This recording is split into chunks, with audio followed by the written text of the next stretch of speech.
একটি মেয়ে শ্বশুর শাশুড়িকে মাতা পিতার সমতুল্য হিসাবে সেবা যত্ন করবে কিনা। অনেকে মাসাইল বলে শ্বশুর শাশুড়িকে খেদমত করার দায়িত্ব ছেলেদের।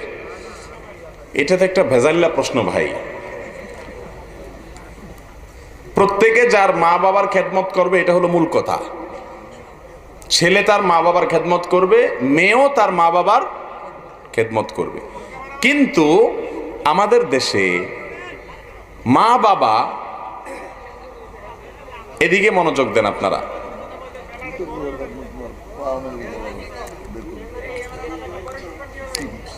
ক্যামেরা না থাকলে তো পরে দেখবেন না।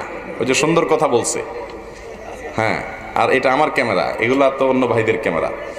জি, একটু নামাই দেওয়া যাস, ভাইদের ডিস্টার্ব করিও না। ভাই, শ্বশুর শাশুড়ির খেদমত মহিলারা করবে কিনা,